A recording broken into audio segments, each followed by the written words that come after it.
రాసిన కీర్తనలోనే మనము ఉన్నాము.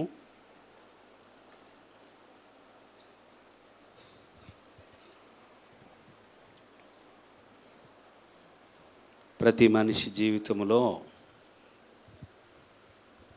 ఎదురయ్యేటటువంటి కొన్ని బాధలు, కష్టాలు, శ్రమలు, అలాంటి సమయంలో మనిషికి వచ్చే తలంపులు, దేవుని పట్ల వచ్చే తలంపులు ఎలా ఉంటాయి? కష్టాల గుండా వెళుతున్నప్పుడు దేవుడి విషయంలో ఎలా ఆలోచన చేస్తారు మనుషులు? అయితే ఏది మార్చుకోవాలి అనే విషయాన్ని ఈ కీర్తన ద్వారా మనం నేర్చుకోగలం. హల్లెలూయా. ఒక గొప్ప టర్నింగ్ పాయింట్ ఆసాపు జీవితంలో ఉన్నట్టుండి తన జీవితంలో తాను ఎదుర్కొంటున్న పరిస్థితులను బట్టి తను ఎలాంటి ఆలోచనలు కలిగి ఉన్నాడో అవి రాస్తున్నాడు. దేవుని గురించి ఎలాంటి తలంపులు వచ్చాయో అవి రాస్తున్నాడు. చివరికి ఆయన తీసుకున్న టర్నింగ్ అంటే ఆయన తనను తాను ఎలా మార్చుకున్నాడో అది కూడా రాస్తున్నాడు. దేవుని స్తోత్రం చెల్లిద్దాం. హల్లెలూయా. సో మనందరం ప్రభు సన్నిధిలో ఉన్నాం. దేవుడు మాట్లాడే దేవుడై ఉన్నాడు. ఆమేన్. దేవుని యొక్క లేఖనము శ్రేష్టమైనది. ఆ పరిశుద్ధ లేఖనము నుంచి దేవుని యొక్క ఆత్మస్వరం మన వినులాగున అందరం తల్ల వంచి చిన్న ప్రార్థన చేసుకుందాం.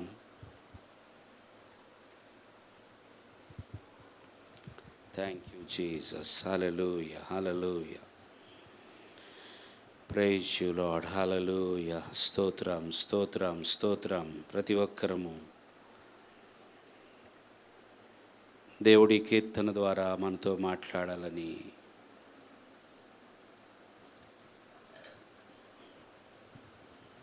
ప్రభు వైపు చూద్దాం.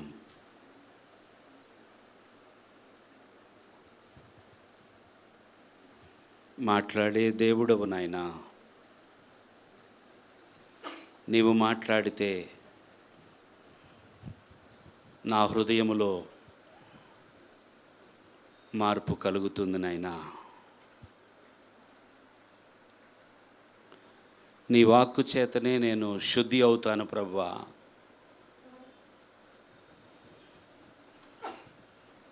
నీ వాక్యమే నన్ను పవిత్రపరుస్తుంది. నీ వాక్యమును బట్టే నీ ఎదుట నేను నిలబడేటట్టుగా ప్రభువా యోగ్యతను పొందుకుంటాను. యేసయ్యా, నీ వాక్యము ద్వారా నాతో మాట్లాడండి.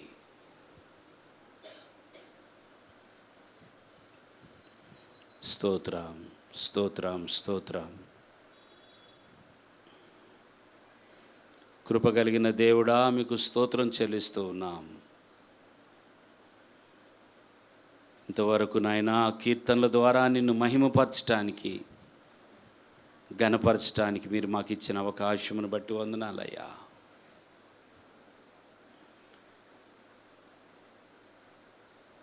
డెబ్బై 77వ కీర్తన మేము చదివి ఉండగా మాతో మాట్లాడండి. ఆసాపు జీవితంలో నుండి ప్రభువా మేము నేర్చుకోగలిగినటువంటి ఆత్మీయ పాఠములు మాకు నేర్పించమని సమస్త మహిమ మీకు ఆరోపిస్తూ యేసు నామములో వేడుకుంటున్నాము తండ్రి. ఆమేన్. నేను ఎలుగెత్తి దేవునికి మొరపెట్టుదును, ఆయనకు మనవి చేయుదును. దేవుడు నాకు చెవియొగ్గు వరకు నేను ఎలుగెత్తి ఆయనకు మనవి చేయుదును.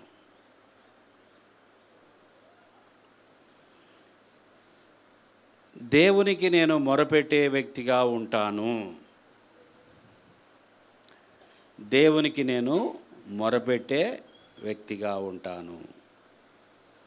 ఆయన ఆలకించేంత వరకు కూడా నేను మొరపెడతాను. ఎంత అద్భుతమైన సాక్ష్యం. నేను ఎలుగెత్తి దేవునికి మొరపెట్టుదును, ఆయనకు నా మనవిని తెలియచేసి. దేవుడు నాకు చెవియొగ్గు వరకు అంటే నా మాటకు ఆయన స్పందించేంత వరకు.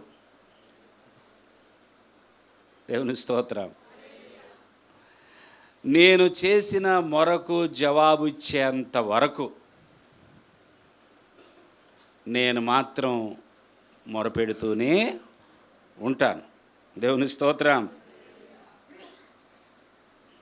నా ఆపత్కాలమందు నేను ప్రభువుని వెతికి తిని, రాత్రివేళ నా చెయ్యి వెనుకకు తీయకుండా చాపబడి ఉన్నది, నా ప్రాణము ఓదార్పు పొందనల్లక ఉన్నది.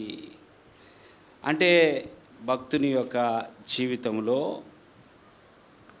ఎంతో బాధాకరమైనటువంటి ఒక అనుభవము కొండ ఆయన వెళుతున్నాడు. ఈయన ఎంతో బాధను అనుభవిస్తూ ఉన్నాడని మనకు అర్థమవుతుంది. బాధ కలిగినప్పుడు, కష్టం వచ్చినప్పుడు, శ్రమలో ఉన్నప్పుడు మనము దేవునికి మొర్రపెట్టుట అనేది దేవుడు మనకిచ్చిన ఒక ఆయుధం. హల్లెలూయా. బాధ కలిగినప్పుడు దేవునికి చెప్పాలి, ఆపదలో ఉన్నప్పుడు దేవునికి చెప్పాలి, దేవుణ్ణి పిలవాలి. మనకి ఏ కష్టం వచ్చినా, ఏ శ్రమలో ఉన్నా దేవుణ్ణి తప్పకుండా దేవుని వేడుకోవాలి. అంటే కేవలము ఆపదలు, కష్టాలు, బాధలు వచ్చినప్పుడు మాత్రమేనండి దేవుడితో మాట్లాడాల్సిందంటే అది తప్పు మళ్ళా. కానీ ఇక్కడ ఆసాపు తను ఉన్నటువంటి పరిస్థితిలో, నా ఆపత్కాలమందు నేను ప్రభువుని వెతికి తిని. ఆపత్కాలమందు దేవుణ్ణి వెతుకుతున్నాడంట ఆయన. రాత్రివేళ నా చెయ్యి వెనుకకు తీయకుండా చాపబడి ఉన్నది. అంటే ఆయన దేవుని వైపు తన చేతులు చాపే ఉంచాడు కదండి. ఆయన సహాయం వస్తుందని దేవుని వైపు చేతులు చాపే ఉంచాడంట. రాత్రంతా మరి ఎన్ని గంటలు, మరి రాత్రంతా నిజంగా చేతులు ఎత్తి అలాగా చాపి ఉంచేవాడో లేదో ఆయన బాధను బట్టి ఆయన తెలియపరుస్తున్నాడు, నేను రాత్రంతా నా చేతులు చాపి ఉంచాను. దేవుని స్తోత్రం.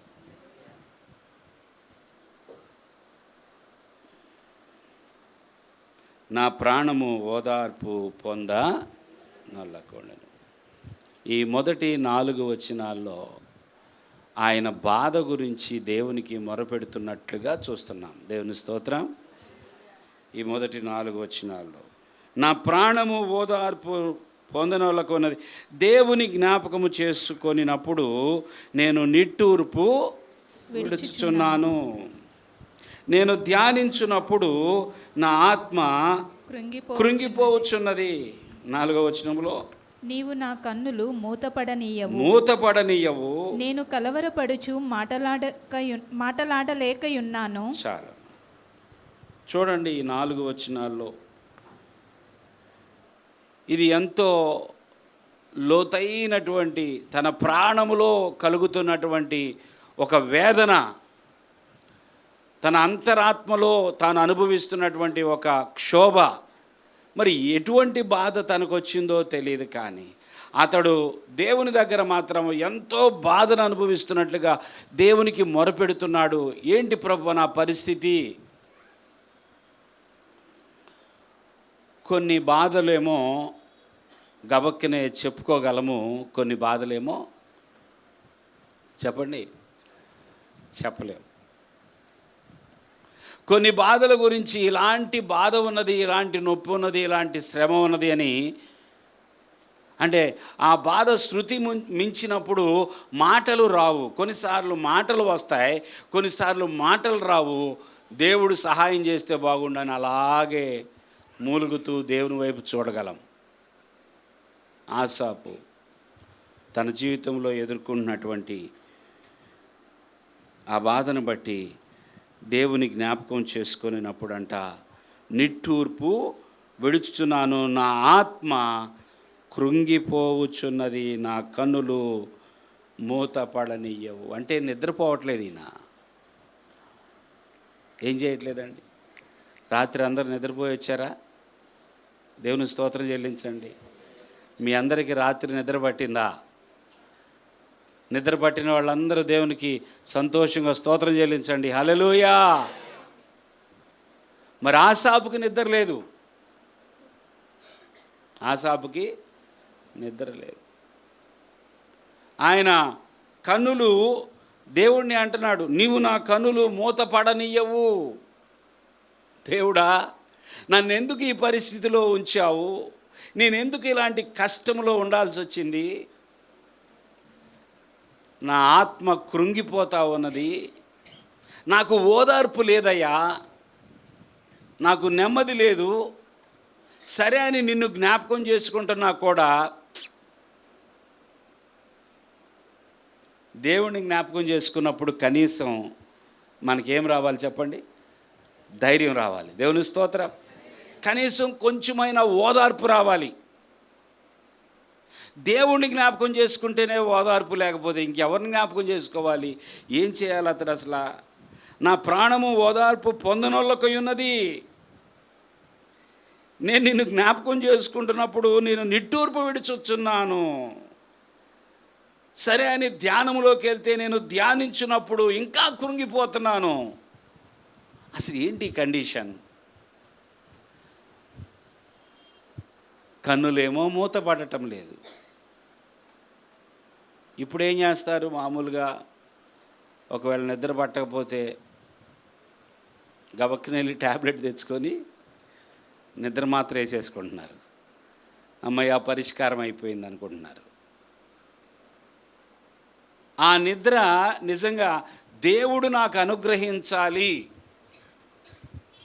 ఏడు నిద్ర పోవటము దేవుని దయే, నిద్రలో నుంచి లేవడము దేవుని స్తోత్రం.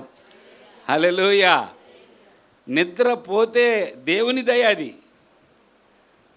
నిద్ర పట్టకపోతే ఇక అసలు మనం మనిషిగా ఉంటామో లేకపోతే ఎలా ఉంటామో మనకే తెలీదు. పిచ్చి, ఏం చేయాలో అర్థం కాదు. అందరు నిద్రపోతూ ఉంటారు. నిద్రపోయే వాళ్ళని చూస్తే కోపం వస్తుంది. నీకేమో నిద్ర రావడం లేదు. పక్కన గురకబెట్టి బాగా నిద్రపోతున్నారు అనుకోండి, ఎవరన్నా నిద్ర రాని వాళ్ళు నిద్రపోతున్న వాళ్ళని చూసి కోపపడతారు. నాకెందుకు నిద్ర రావట్లేదు? కొన్నిసార్లు నేను పాస్టర్ గారిని అదే అంట, నువ్వు ఇంత హాయిగా నిద్రపోతున్నావు ఏంటి? నాకు అసలు రాత్రి నిద్ర పట్ల.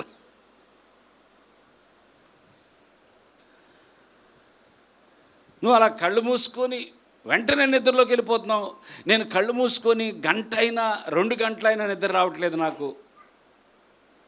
ఎక్కడ మీరు బాగానే నిద్రపోతున్నారంటది. సరే, ఇది ప్రతి ఇంట్లో ఉండే సమస్యే. ఎవరు నిద్రపోతున్నారో ఎవరు నిద్రపోవట్లేదో నిద్రపోయే వాళ్ళకే తెలుసు. ఎంత నిద్రపోతున్నామో అది సౌండ్ స్లీపా. నాది ఎలాగ ఉంటుందంటే నిద్ర, మీరు నమ్మరు, చీమ చిటిక్కన్నా మెలకు వస్తుంది. అదేంటో మరి, చిన్న శబ్దానికి కూడా నేను కళ్ళు తెరుస్తా. ఒక్క దోమన్నా నిద్ర పట్టదు నాకు రూమ్లో. ఇక నేను ఏ దేశానికి వెళ్ళాలో నాకేం అర్థం కావట్లేదు. ఒక్క దోమ తిరుగుతుంటే 10 దోమలు కొడుతున్నా నిద్రపోతున్నారు కొంతమంది. ఇంతకుముందు బ్యాట్ తీసుకొని తిరుగుతూ ఉండేవాడిని రాత్రి అంతా. ఆ దోమలన్నీ చంపే వరకు చంపే నిద్రపోయేవాడిని. నిద్ర దేవుడిచ్చే భాగ్యమేనండి. దేవుడే అనుగ్రహించును గాక. హల్లెలూయా. మీలో బాగా నిద్ర పట్టిద్ది, నాకు అసలు సోయి లేకుండా నిద్రపోతున్నానన్న వాళ్ళు చేయొద్దండి. ఎంత ధన్యులండి మీరు. అలా ఉండాలి. మీరు దీవించబడిన వారు. నిజంగా నిద్రపోయే సమయంలో నిద్రపోవాలి. దావీదు అంటాడా అనడా?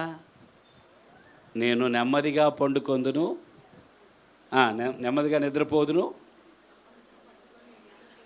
నేను నెమ్మదిగా పండుకొని నిద్రపోదును, నీవే నన్ను సురక్షితముగా ఉంచెదవు. దేవునికి స్తోత్రం చెల్లిద్దాం. నేను నెమ్మదిగా పండుకొని నిద్రపోదును. అయితే దేవుని బిడ్డలారా, నెమ్మదిగా పండుకొని నిద్రపోయే సందర్భాలు ఉంటాయి, నిద్ర పట్టని సందర్భాలు కూడా ఉంటాయి. అది ఉంటుంది, ఇది ఉంటుంది. మనందరి జీవితంలో సంతోషంగా ఆదమర్చి నిద్రపోయే రోజులు ఉంటాయి.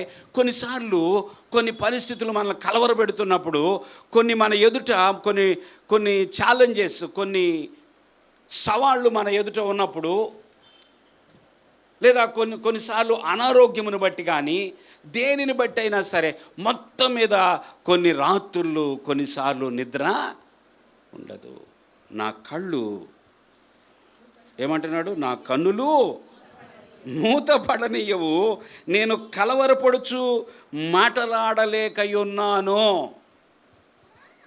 నేను కలవరపడుచు మాటలాడలేకయున్నాను. ఈ 4 వచనాల్లో తన బాధను గురించి ఆయన దేవునికి మొరపెడుతూ ఉన్నాడు. దేవుని స్తోత్రం. తన బాధను గురించి ప్రభువుకు మొరపెడుతూ ఉన్నాడు. ఇక 15వ వచనం వరకు, 5 నుండి 15 వరకు ఆయన ఏం చేస్తున్నాడో చూద్దాం. 5వ వచనం చదవమా. తొల్లిటి దినములను పూర్వకాల సంవత్సరములను నేను మనసునకు తెచ్చుకొందును, నేను పాడిన పాట రాత్రి యందు జ్ఞాపకము చేసుకొందును. ఆగండి. తొల్లిటి దినములు, అందరు చెప్పండి ఆ మాట. అంటే ఏంటో, గడిచిపోయిన రోజులు, ప్రారంభ దినాలు, మొదటిలో నేను గడిపిన దినాలు. దేవుని స్తోత్రం. తొల్లిటి దినములు, పూర్వకాల సంవత్సరములను నేను మనస్సునకు తెచ్చుకొందును, నేను పాడిన పాట రాత్రి యందు జ్ఞాపకము చేసుకొందును, హృదయమున ధ్యానించుకొందును. దేవా నా ఆత్మ నీ తీర్పు మార్గము శ్రద్ధగా వెదికెను. చాలు. సో ఈ 5, 6 వచనాల్లో ప్రాముఖ్యంగా ఈయన పూర్వకాల దినములను జ్ఞాపకం చేసుకుంటూ ఉన్నాడంట. దేవుని స్తోత్రం చెల్లిద్దాం. తొల్లిటి దినములను జ్ఞాపకం చేసుకుంటున్నాడు. అబ్బా, అప్పుడు ఎంత బాగుండేది కదా, ఇప్పుడు అసలు ఏంటి నా జీవితం ఇలాగ అయిపోయింది కదా. ఎందుకు నా ప్రారంభ దినాల్లో ఇంతకుముందు నేను చిన్నప్పుడు, లేకపోతే యవ్వన కాలంలో ఉన్నప్పుడు నేను ఎంత బాగుండేవాడిని, నేను ఎంత హాయిగా జీవితాన్ని గడిపాను, ఎంత ఆనందంగా గడిపాను. తొల్లిటి దినములు, తొల్లిటి సంవత్సరములు, అప్పుడున్న రోజులు, అప్పుడున్న సంవత్సరాలు ఏమైపోయాయి కదండి. అనుకున్నారా మీరు కూడా ఎప్పుడైనా? ఒకప్పుడు నేను ఎలాగుండేవాడిని, ఒకప్పుడు నేను ఎలా ఆనందంగా సంతోషంగా గడిపేవాడిని, ఎందుకని నేను ఇటువంటి చీకటిలోకి, ఇటువంటి అంధకారంలోకి నెట్టబడ్డా, నా జీవితం ఎందుకు ఇలాగ అయిపోయింది? నేను ఎప్పుడు అనుకోలేదే ఇలాగ అవుతానని. భక్తుడు తన తొలిటి దినములను పూర్వకాల సంవత్సరం జ్ఞాపకం తెచ్చుకుంటున్నాడు. ఆయన పాడిన పాట రాత్రి యందు జ్ఞాపకము చేసుకుంటున్నాడు.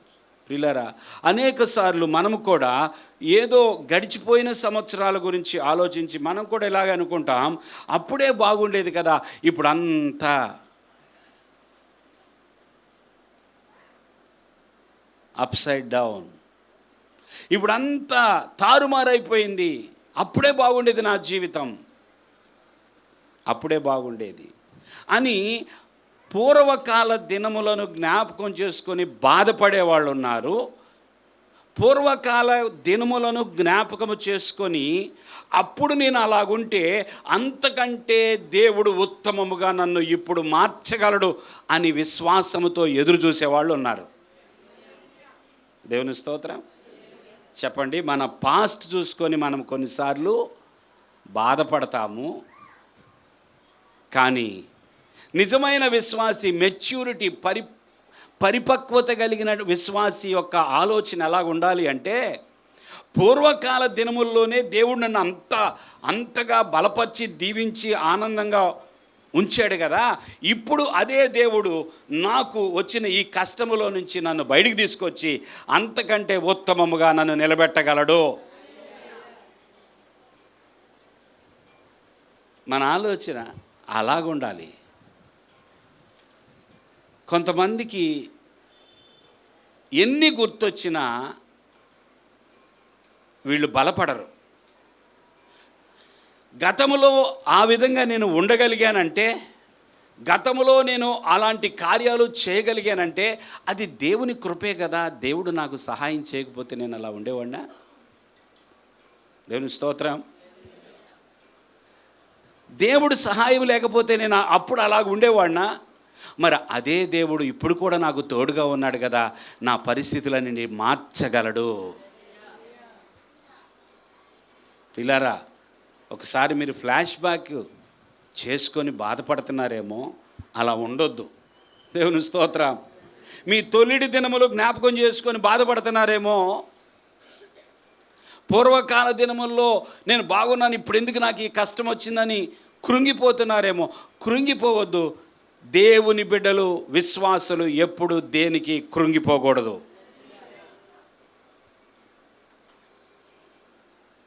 మనం సింహపు పిల్లలం. హల్లెలూయా, హల్లెలూయా. మన తండ్రి మంచి పోషకుడు. మన తండ్రి, మన దేవుడు, ఆయన మంచి కాపరి, కాచేవాడు ఆయనే. ఇప్పుడు ఒకవేళ ఏదైనా కష్టంలో, బాధలో ఉన్నంత మాత్రాన ఎప్పుడుదో జ్ఞాపకం చేసుకొని ఇంకా కృంగిపోతున్నావా? లేకపోతే ఎప్పుడుదో జ్ఞాపకం చేసుకొని ఇప్పుడు ధైర్యం తెచ్చుకుంటున్నావా? అది వ్యక్తిగతం. ఎవరు ఎలాగ ప్రవర్తిస్తారో, ఎవరు ఎలా ఆలోచిస్తారో. ప్రియులారా, దేవుని సన్నిధికి వచ్చిన మనం ఒకసారి ఆసాపును జ్ఞాపకం చేసుకుంటూ మనం నేర్చుకోవాల్సింది ఏదైనా ఉన్నదేమో ఒకసారి చూద్దాం. హల్లెలూయా. చూడండి, ఈయన రివర్స్లో వచ్చాడు. ఇప్పుడు వరకు పూర్వకాల దినాలు జ్ఞాపకం చేసుకొని కూడా ఈయన బాధపడుతున్నాడు. అయితే ఇంకా ఎంత లోతుకు వెళ్ళాడో చూడండి. 7వ వచనం. ప్రభువు నిత్యము విడనాడునా, ఆయన ఇక నెన్నడును కటాక్షింపడా, ఆయన కృప ఎన్నటికీ లేకుండా మానిపోయేనా, ఆయన సెలవిచ్చిన మాట తరతరములకు తప్పిపోయేనా, దేవుడు కటాక్షింప మానేనా, ఆయన కోపించి వాత్సల్యత చూపకుండునా. 6 ప్రశ్నలు. ఎన్ని ప్రశ్నలండి? 6 ప్రశ్నలు. అందరూ ఒకసారి శ్రద్ధగా ఆ ప్రశ్నలు వినండి. బైబిల్ ఉన్నవారు చూడండి. ప్రభువు నిత్యము విడనాడునా. ఎవరిని ప్రశ్నిస్తున్నాడు ఈయన? తను తానే ప్రశ్నించుకుంటున్నాడు. ఆయన ఉన్న కండిషన్ని బట్టి ఏమనుకుంటున్నాడు చెప్పండి? ఆ మాట చెప్పండి, ఆ ప్రశ్న చెప్పండి. దేవుని స్తోత్రం. మీరు చెప్పండి ఆన్సరు. ప్రభువు నిత్యము విడనాడునా. విడనాడడా? సరే. 2వ ప్రశ్న, ఆయన ఇకెన్నడును కటాక్షింపడా. అందరు చెప్పండి ఆ మాట. ఆన్సర్ చెప్పండి. కటాక్షిస్తాడా? ఓకే. 3వ ప్రశ్న, ఆయన కృప ఎన్నటికీ లేకుండా మానిపోయేనా. చెప్పండి, ఆయన కృప ఎన్నటికీ లేకుండా మానిపోయేనా. దానికి ఆన్సరు ఆయన కృప నిత్యం ఉండునా. దేవుని స్తోత్రం. తర్వాత ప్రశ్న, ఆయన సెలవిచ్చిన మాట తరతరములకు తప్పిపోయేనా. మాట తప్పని దేవుడు. దేవుని స్తోత్రం. తర్వాత ప్రశ్న, దేవుడు కటాక్షింపక మానెనా. ఆయన కటాక్షము, తండ్రి తన బిడ్డల ఎడల జాలిపడి ఆయన జాలిపడతాడు, కటాక్షం పోదు. దేవుని స్తోత్రం. చివరి ప్రశ్న, ఆయన కోపించి వాత్సల్యత చూపకుండునా. ఆయన నిత్యము కోపించువాడు కాదు, కోపించినను ఆయన వాత్సల్యము చూపక మానడు. అనుదినము నూతనముగా ఆయనకు మన ఎడల వాత్సల్యము. చూసారా, అన్ని ప్రశ్నలకు మీరు జవాబు చెప్పేశారు. మరి ఈ జవాబులన్నీ ఆసాబుకు వచ్చినాయో లేదో తెలియదు. ఆసాబు ప్రశ్నించుకుంటున్నాడు.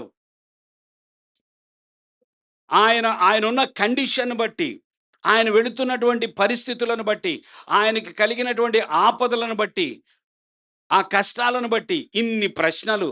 నిజంగా మనకు ప్రశ్నలు రావా అంటే వస్తాయి. వస్తాయండి. దేవుడు నా విషయంలో మాట నెరవేర్చకుండా ఉంటాడా? మాట తప్పాడా ఏంటి? ప్రశ్న వస్తది. దేవుడు నన్ను విడిచిపెట్టేసాడా? నేను నిన్ను విడువను, ఎన్నడును కానీ ప్రశ్నొస్తది. దేవుడు నన్ను విడనాడెనా? దేవుడు నన్ను విడనాడెనా? ఒకవేళ ఆయన ప్రస్తుతానికి నన్ను ఈ పరిస్థితిలో ఉంచినట్లయితే ఆయన నన్ను కటాక్షింపడా? యోబు అనుకున్నాడండి? తను ఉన్నట్టుండి కొలాప్స్ అయిపోతాడని అనుకున్నాడా? ఉన్నట్టుండి ఆయన జీరో అంటే గ్రౌండ్ లెవెల్‌కి వచ్చేస్తాడని అనుకున్నాడా? యోబు తన దేశములో ఆ దినములలో గొప్పవాడుగా ఉన్నాడు. ఐశ్వర్యవంతుడుగా ఉన్నాడు. దేవునికి స్తోత్రం చెల్లిద్దాం. ఇప్పుడు ఒకవేళ మన కళ్ళ ఎదుట గొప్పవాడు, ఐశ్వర్యవంతుడు, ధనవంతుడు అన్న వ్యక్తి రోడ్డు మీదకొచ్చి అడుక్కుంటుంటే అందరూ ఇక అతని గురించే మాట్లాడతారు. అంతేనా? ఇప్పటివరకు పేపర్‌లోను, న్యూస్‌లోను మరి అనేక ఆర్టికల్స్‌లో అతని గురించి చాలా గొప్పలు చెప్పిన వాళ్ళందరూ కూడా ఒక్కసారి ఉన్నట్టుండి కొలాప్స్ అయిపోయి అడుక్కునే స్టేజ్‌కొచ్చేస్తే ఒక గొప్ప ధనవంతుడు ఎలా మాట్లాడతారు? అసలు ఇదేంటి విచిత్రం? వీళ్ళు చాలా గొప్పోళ్ళండి. వీళ్ళు చాలా గొప్పోళ్ళు, ఐశ్వర్యవంతులండి. ఎలా జరిగింది ఇదసల? ఎలా జరిగిందసల? వీళ్ళు ఉన్నట్టుండి ఇంతగా దిగజారిపోయారేంటి అని అనుకోరా? మరి యోబు పరిస్థితి ఏంటండి? కుమారులు చనిపోయారు. కుమార్తెలు చనిపోయారు. ఆస్తంతా, ఆస్తంతా పోయింది. ఆరోగ్యం కూడా పోయింది. అలాంటి పరిస్థితిలో దేవుడు నన్ను విడిచిపెట్టేశాడు. దేవుడిక నన్ను కటాక్షింపడు. దేవునికి నా మీద కరుణ లేదు, వాత్సల్యత లేదు అని చెప్పాడు దావీదంటున్నా యోబు. అలాగే చెప్పాడా?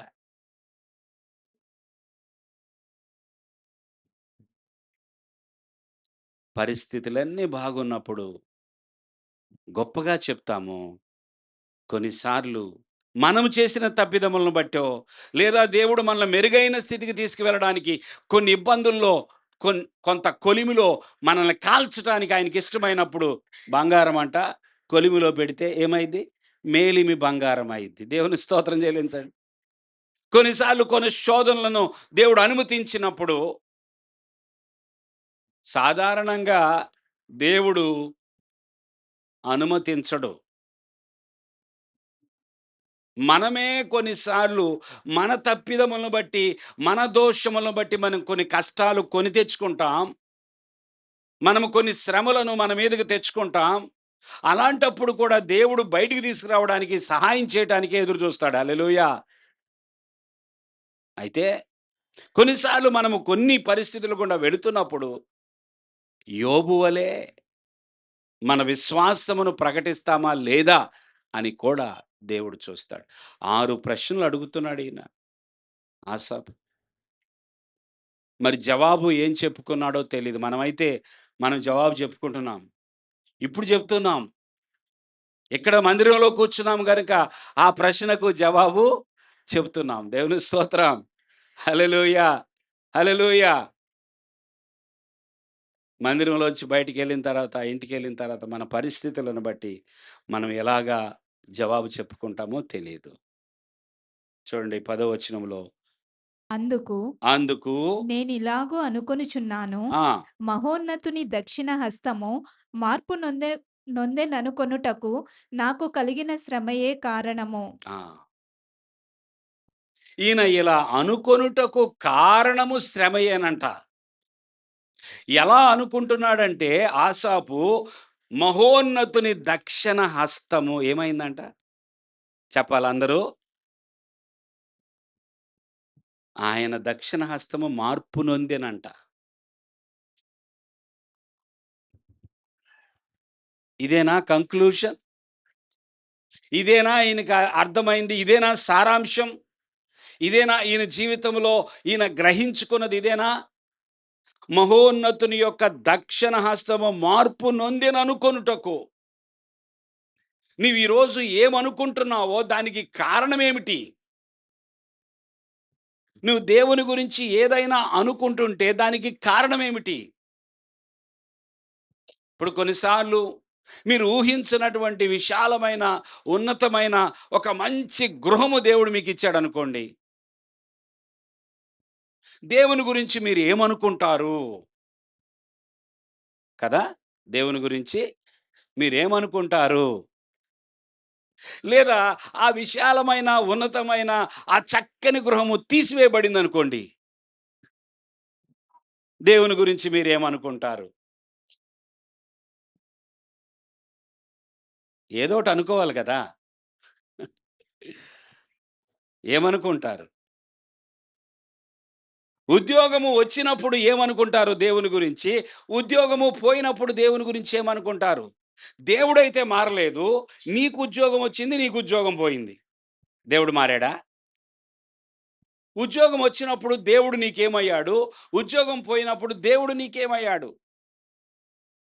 అదే ప్రియులారా. అదే మనం ప్రశ్నించుకోవాల్సింది. మన భక్తిలో లేదా మన విశ్వాస యాత్రలో, మన ఆత్మీయ జీవితంలో ఎంతటి పరిపక్వత ఉన్నది మనకి, మనం ఎంత మెచ్యూర్ క్రిస్టియన్స్ అనేది తేలిపోయేది ఎక్కడంటే అక్కడే. యెహోవా దక్షిణ హస్తము మార్పు నొందింది. ఇంతకు ముందైతే ఆయన హస్తము నాకు ఎంతో సహాయపడేది. ఇప్పుడు మాత్రం ఆయన హస్తం మార్పు నొందింది అంటున్నాడు. అదేంటయ్యా అలాగంటున్నావంటే, నాకొచ్చిన శ్రమయే. ఆ శ్రమ మాట్లాడనిస్తుంది. నాకొచ్చిన నొప్పి అలాగ మాట్లాడేటట్టు చేస్తుంది. నాకు కలిగిన బాధ అలాగ నేను మాట్లాడటానికి కారణమయ్యింది. దేవుని స్తోత్రం. వింటున్నామా? హల్లెలూయా! శ్రమ కలిగినప్పుడు, బాధ కలిగినప్పుడు, నొప్పి కలిగినప్పుడు నా నా దేవుని పట్ల నా యొక్క అవగాహన లేకపోతే దేవుని పట్ల నాకున్న భావన మారిపోయింది. చాలా సార్లు మన భావాలను దేవుని స్వభావానికి ఆపాదిస్తాం. అర్థమైందండి ఈ మాట? మనకు కలుగుతున్న భావాలుంటాయే, మన భావనలు, మన భావన దేవుని స్వభావానికి లింక్ పెట్టేస్తాం. మనకెలా అనిపిస్తుంది? దేవుని యొక్క దక్షిణ హస్తము మార్పు చెందింది అని నాకనిపిచ్చింది అనేస్తానంతే. నీకింకోటి అనిపిచ్చిద్ది నువ్వనేస్తావు. పాపం దేవుడు ఎంత చులకన గదండీ! అందరికి. అవునా కాదా? నీ లోపల ఏదో అనిపించినంత మాత్రాన దేవుడు ఇది అని చెప్పేస్తావు. ఆయన దక్షిణాస్తం మారిపోయింది. కొత్తగా అప్పుడే వచ్చి ఎవరైనా విన్నారనుకోండి నీ మాట, ఓహో! దేవుడంట వీళ్ళ దేవుడు, ఈ దేవుడు ఆయన హస్తము అప్పుడప్పుడు మారిపోయిద్దంట. ఆయన ఒకటే కాదండి. ఆయన, ఆయన ఒక్కోసారి ఒకలాగా ఉంటాడంట అని అనుకోని ఎళ్తారాళ్ళు. మన మాటలను బట్టి, మన ప్రవర్తన బట్టి వాళ్ళు అలా అనుకుంటారు.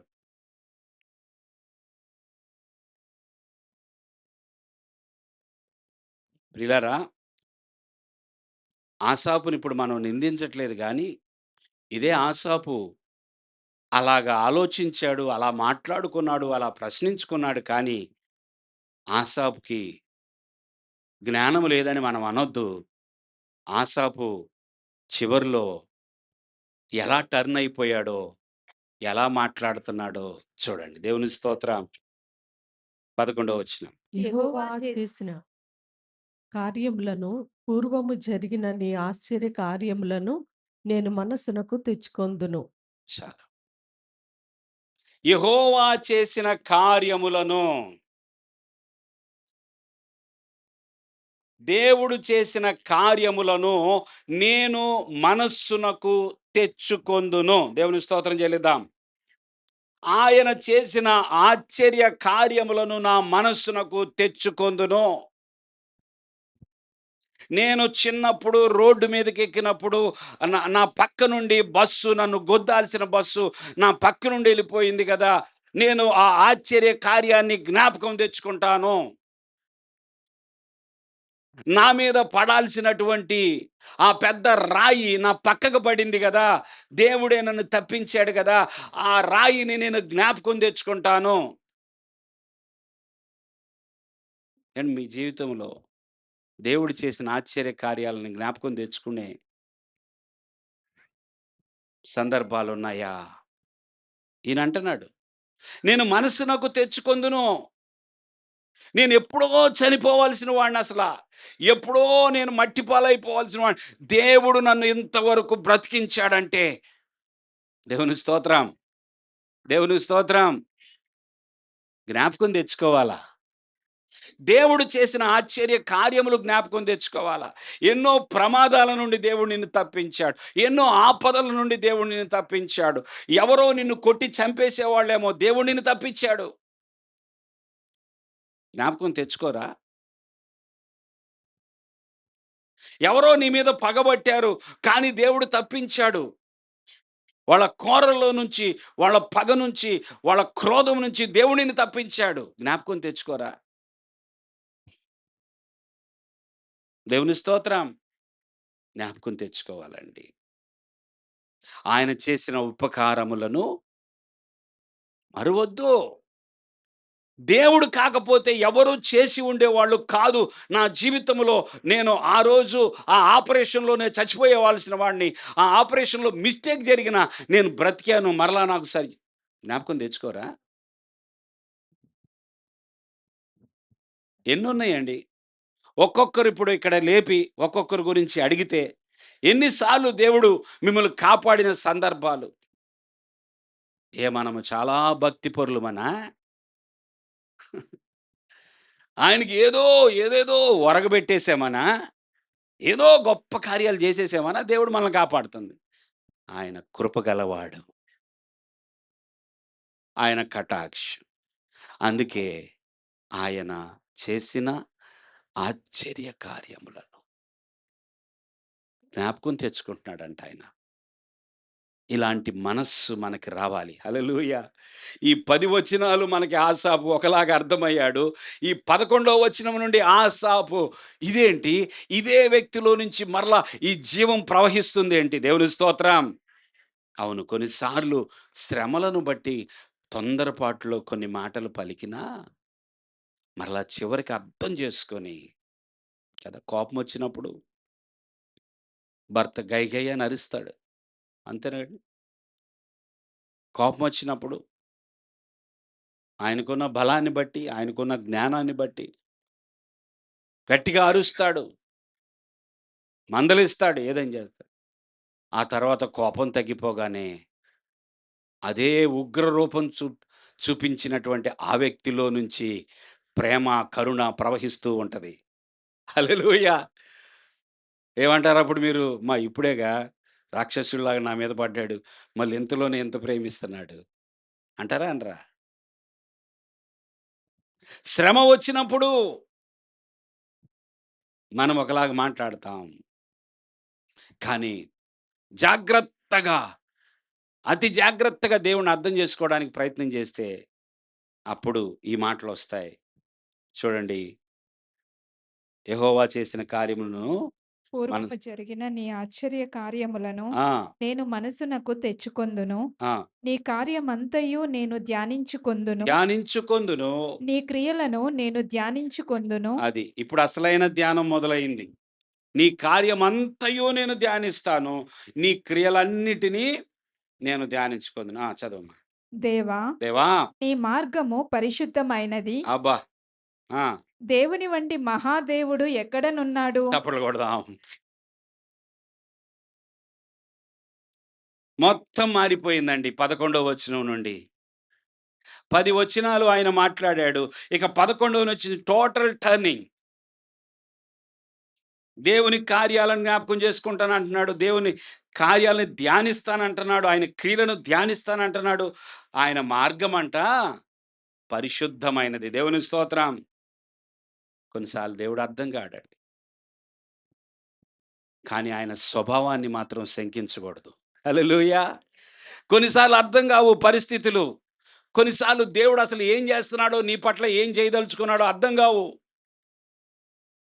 నువ్వంతా కరెక్ట్‌గానే పోతున్నావు. అయినా కూడా నీకు ఎదురైనటువంటి సమస్య విషయంలో ఏం అర్థం కాదు. కానీ ఆయనది పరిశుద్ధమైన మార్గం అని అర్థం అవ్వాలి. హల్లెలూయా! ఆయన్ని డౌట్ పడకూడదండి. ఆయన్ని శంకించకూడదు. కదా! కొన్నిసార్లు ఏమంటారు? ఎవరి గురించి అయినా ఎవరైనా కొన్నిసార్లు గబక్కన ఏదైనా తప్పు మాట్లాడితే, తప్పండి అది. అసలు ఆయన గురించి మీరు అలా చెప్పొద్దు. ఆయన అలాంటి వాడు కాదు. ఆయన స్వభావం గురించి నాకు బాగా తెలుసు. ఆయన గురించి మీరు అంత మాట అనటం తగదు. అంటామా లేదా? అంటామా లేదా చెప్పండి? దేవుడి విషయంలో మాట్లాడటం జాగ్రత్తగా ఉండాలి. ఆయన మార్గము పరిశుద్ధమైనది. ఆయన వంటి మహాదేవుడు చెప్పండి. ఆయన వంటి మహాదేవుడు హల్లెలూయా! ఆ తర్వాత ఆశ్చర్య క్రియలు ఆశ్చర్యక్రియలు జరిగించు దేవుడవు నీవే. నీవే. జనములలో నీ శక్తిని నీవు ప్రత్యక్షపరచుకొని ఉన్నావు. దేవుని స్తోత్రం. ఆశ్చర్యక్రియలు జరిగించు దేవుడు ఎవరైనా ఉన్నారా అంటే నీవే. నా జీవితంలో ఏదైనా ఆశ్చర్య కార్యము జరగాలంటే మహాదేవుడువైన నీవే ఆశ్చర్య కార్యాలు చేస్తావు. దేవుని స్తోత్రం. ఇశ్రాయేలీయుల పక్షమున దేవుడు ఎటువంటి ఆశ్చర్య కార్యములు చేశాడు. ఐగుప్తులో ఉండగా దేవుడు ఎటువంటి ఆశ్చర్య కార్యములు చేశాడు. వాళ్ళకేమో చీకటి, వీళ్ళకేమో వెలుగు. దేవుని స్తోత్రం. అండ్ ఒకే ఊరిలో సపోజ్ మనకంటే అలా జరుగుతుంది. సపోజ్ ఈ లైన్ కరెంట్ పోయింది. పక్క లైన్‌లో కరెంట్ ఉంటది. కదా! అబ్బా! మా లైన్ కరెంట్ పోయిందని బాధపడతా ఉంటాం. పక్క లైన్‌లోళ్ళు హాయిగా ఉంటారు. వాళ్ళు ఇటువైపు చూసి ఆళ్ళకి కరెంట్ పోయింది, మనకు కరెంట్ ఉందని సంతోషపడతారు. ఈళ్ళేమో అటువైపు చూసి ఆహ్, మాకు పోయింది. కదా! ఇశ్రాయేలీయులు, ఐగుప్తీయులు కళ్ళారా చూసుకోగలుగుతున్నారు. వాళ్ళకి వెలుగుంది, వీళ్ళకి చీకటి, వీళ్ళకి గాఢాంధకారం. వీళ్ళ మీదకి వడగండ్లు వర్షం కురుస్తుంటే వాళ్ళేమో హాయిగా ఉన్నారు. వీళ్ళ మీదకి కప్పలొస్తున్నాయి, వీళ్ళ మీదకి ఆహ్, మిడతలొస్తున్నాయి. ఆళ్ళు మాత్రం హాయిగా ఉన్నారు. ఇదేంటి? ఒక ఊరిలోనే కొందరికి ఒకలాగా జరుగుతుంది, మరికొందరికి ఒకలాగా జరుగుతా ఉంది. అది చూసారు. ఆశ్చర్య కార్యములు చేసే దేవుడు ఆయనే. హల్లెలూయా! ఎన్ని కార్యాలు చూసినా కూడా ఇశ్రాయేలీయులు మరలా కష్టమొచ్చిన ప్రతిసారి ఎదురు తిరుగుతూనే ఉన్నారు. దేవుణ్ణి దూషిస్తూనే ఉన్నారు. చూడండి కిందకింకా. నీ బాహుబలము వలన ఆ! యాకోబు యోసేపుల సంతతి వారగు నీ ప్రజలను నీవు విమోచించి ఉన్నావు. విమోచించి ఉన్నావు. దేవా, ఆ! జలములు నిన్ను చూచెను. జలములు నిన్ను చూచి దిగులు పడెను. అగాధ జలములు గజగజలాడెను. మేఘరాశులు నీళ్లు దిమ్మరించెను. అంతరిక్షము ఘోషించెను. నీ బాణములు నలుదిక్కులా పారెను. నీ ఉరుముల ధ్వని సుడిగాలిలో మ్రోగెను. మెరుపులు లోకమును ప్రకాశింపజేసెను. భూమి వణికి కంపించెను. నీ మార్గము సముద్రములో నుండెను. నీ త్రోవలు మహాజలములలో ఉండెను. నీ అడుగుజాడలు గుర్తింపబడకయుండెను. మోషే అహరోనుల చేత నీ ప్రజలను మందవలె నడిపించితివి. చాలు. ఆసాపు ఎప్పటివాడు? ఆసాపు మాట్లాడుతున్న కార్యాలు ఎప్పుడివి? అనేది ఆలోచిస్తే అసలు ఇతడు ఐగుప్తు దేశంలో లేనే లేడు. ఇశ్రాయేలీయులతో అంటే ఆ టైంలో లేనటువంటి వ్యక్తి. మోషే కాలంలో లేనటువంటి వ్యక్తి. ఈ ఆసాపు ఇప్పుడు ఏమి జ్ఞాపకం తెచ్చుకుంటున్నాడంటే, పూర్వకాలములో దేవుడు తన ప్రజల ఎడల చేసిన కార్యాలన్నిటినీ జ్ఞాపకం తెచ్చుకుంటున్నాడు. కొన్నిసార్లు మీ పట్ల దేవుడు ఏం చేశాడో మీకు గుర్తు రాకపోతే, మీ పాస్టర్ గారి పట్ల దేవుడు ఏం చేశాడో అదన్నా జ్ఞాపకం తెచ్చుకోండి. ఒక్కళ్ళు కూడా స్తోత్రం చెల్లించట్లేదు. మీ పట్ల దేవుడు ఏమీ చేయలేదు అనిపించింది మీకు. ఇంకా కృంగిపోయే కంటే కనీసం మీ తోటి సహోదరుడు లేదా మీ సంఘములో ఎవరి పట్ల అయినా దేవుడు ఏదైనా చేస్తే అదన్నా జ్ఞాపకం తెచ్చుకోండి. ఆసాపు ఇప్పుడు తన గురించి జ్ఞాపకం తెచ్చుకునే కన్నా తన పితరుల గురించి జ్ఞాపకం తెచ్చుకుంటున్నాడు. దేవుని స్తోత్రం. మా అమ్మమ్మ ఉండేదంట, మా తాతయ్య ఉండేవాడంట. అసలు మా తాతయ్య ప్రార్థన చేస్తే విరిగిపోయిన చెయ్యి మరలా కట్టబడిందంట. దేవుని స్తోత్రం. జ్ఞాపకం తెచ్చుకోండి, ఏమైంది? తప్పేముంది? మీ తాతయ్య ప్రార్థన ద్వారా గొప్ప కార్యాలు జరిగితే అవి జ్ఞాపకం తెచ్చుకోండి. మీ అమ్మ ప్రార్థన, మీ నాన్న ప్రార్థన జ్ఞాపకం తెచ్చుకోండి. మీ సంఘములో ఎవరి పట్లైనా దేవుడు అసాధ్యమైన దాన్ని సాధ్యపరిచాడంటే జ్ఞాపకం తెచ్చుకోండి. దేవుని స్తోత్రం. అలాంటి దేవుడు, అలాంటి మహాదేవుడు, ఆశ్చర్య కార్యాలు చేసే దేవుడు ఉన్నాడు గనుక ఆయన నాకు ఇప్పుడు సహాయం చేస్తాడు. హల్లెలూయా. ఆయనంట, మార్గము నీ మార్గము సముద్రములో ఉండెను. ఎవరికి కనపడిందది? సముద్రములో కూడా మార్గం ఉంటది అని ఎవరు చూశారు? ఇశ్రాయేలీయులు చూశారు. వాళ్ళకి సముద్రం దగ్గరకు వచ్చేంత వరకు తెలీదు. వారు సముద్రము దగ్గర స్టక్ అయిపోయారు. వారు ముందుకు వెళ్ళటానికి లేదు, వెనక్కి వెళ్ళటానికి లేదు, ప్రక్కలకు పారిపోవడానికి లేదు. అన్ని పర్వతాలు, కొండలు. 10 లక్షల మంది జనం. వాళ్ళ సామాగ్రి, వాళ్ళ వాళ్ళ పశువులు, వాళ్ళ సమస్తము తీసుకొని బయలుదేరి వచ్చారు. వెనకేమో ఫరో సైన్యం వస్తుంది. రథాలు వేసుకొని, కత్తులు తీసుకొని వీళ్ళని చంపటానికి ఫరో సైన్యం వస్తుంటే సముద్రము దగ్గర ఆగిపోయారు. ఇక మార్గమే లేదు అనుకున్నారు. ఏం లేదనుకున్నారు చెప్పండి? మనము చావబోతున్నాము. మన చావుకొచ్చింది ఈరోజు. మనమందరము ఐగుప్తీయుల చేతిలో చనిపోబోతున్నాము. ఎందుకంటే ఎటు వెళ్ళడానికి కూడా మార్గము లేదు. మనం బంధించబడ్డాము అని చెప్పి ఇక మోషేని దూషించడం ప్రారంభించారు. దేవునికి వ్యతిరేకంగా మాట్లాడటం ప్రారంభించారు. అలాంటి సమయంలో సముద్రములో మార్గం ఉంటదని దేవుడు వాళ్ళకి చూపించాలనుకున్నాడు. హల్లెలూయా. సముద్రములో కూడా నేను మీ కొరకు ఒక మార్గాన్ని సిద్ధపరచగలను. మీరు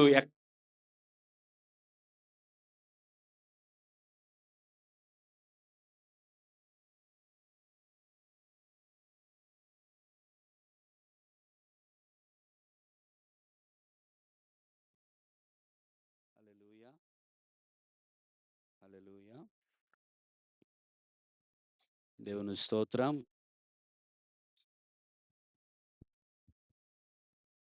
దేవుని స్తోత్రం. హల్లెలూయా. ఇదే ఇదే పెట్టు. ఇదే సముద్రములో. హల్లెలూయా. ఈ ఈ మైక్ బేస్ తగ్గించు. దేవుని స్తోత్రం. హల్లెలూయా. సముద్రములో. ఓకే, ఇది బానే ఉంది. హల్లెలూయా. నీ మార్గము సముద్రములో నుండెను. ఇంత టెక్నాలజీ పెరిగినా కూడా సముద్రములో మార్గం ఉంటుందని, సముద్రములో మార్గాలను కనిపెట్టగలిగిన వాళ్ళు ఎవరూ లేరు. సముద్రములో మార్గము వేయాలంటే ఆయనకు 1 నిమిషం పట్టదు. దేవుని స్తోత్రం. ఈ రోడ్డు వేయండి బాబు అంటే 10 ఏళ్ళు పట్టిద్దేమో. ఉన్న రోడ్డు మీద తారు వేయటానికి మన ప్రభుత్వానికి చాలా కాలం పట్టిద్దేమో. ఉన్న త్రోవను బాగు చేయటానికి చాలా సంవత్సరాలు పట్టిద్దేమో. కానీ లేని త్రోవను సృష్టించగలిగిన దేవుడు మీ పట్ల దేవుడు అది చేయనుగాక. మీ కుటుంబం పట్ల దేవుడు అలా చేయనుగాక. మీరు ఉన్న చోట నుంచి ముందుకు సాగిపోవడానికి దేవుడు తన మార్గాన్ని మీకు చూపించునుగాక. సముద్రములో ఆయన తన మార్గాన్ని చూపించాడు ఇశ్రాయేలీయులకు. ప్రియులారా, భయపడొద్దు, బాధపడొద్దు. ఇప్పుడున్న సిచ్యువేషన్ బట్టి కృంగిపోవద్దు, దిగజారిపోవద్దు, కురుంగుదల రానియొద్దు. నీ ఆత్మ ఎప్పుడు కూడా ఆనందిస్తూ ఉండాలి. ప్రభునందు ఆనందిద్దాం. ప్రభు బిడ్డలుగా మనము నిత్యము విశ్వాసముతో ఆనందిద్దాం. మన పరిస్థితులు ఎలా ఉన్నప్పటికీ కూడా ఆ దేవునికే స్తోత్రాలు చెల్లిద్దాం. ఆయన నమ్మదగిన దేవుడు. ఏది క్షేమమో అదే చేస్తాడు మన పట్ల. ఏది మేలో, ఏది మన భవిష్యత్తుకు కీడో అది దూరం చేస్తాడు. అది నీకు కావాలన్నా ఆయన దూరం చేస్తాడు. నువ్వు చేయవా? నువ్వు చేయవా? నా బుల్లెట్ కావాలనగానే నీ కొడుక్కు బుల్లెట్ కొనిస్తావా? నీకు డబ్బులున్నా కూడా నువ్వు అమ్మో! ఈడు అసలే ఎక్కువ స్పీడ్ ఎక్కువ. వీడు ఆగడసల. వీడి స్వభావానికి వీడికి బుల్లెట్ అవసరం లేదని నువ్వెలా అనుకుంటావో, ఆఫ్ చేస్తావో, కొన్నిసార్లు దేవుడు ఏదైనా ఆఫ్ చేశాడంటే అది నీ మేలుకే. దేవుని స్తోత్రం. ఒక బస్సు మిస్ అయిపోయిందంటే నీ మేలుకే. కొన్నిసార్లు నిజం ప్రియులారా. అన్నీ కూడా మనకు తెలీదు కదా! ఆహ్, ఆ పాటలోనేనా మనం పొద్దున పాడిన మనకి తెలియని యుద్ధాలంట దేవుడు ఎన్నో చేసేస్తుంటాడు. దేవుని స్తోత్రం. మనకు తెలియని యుద్ధాలు దేవుడు ఎన్నో చేసుంటాడు.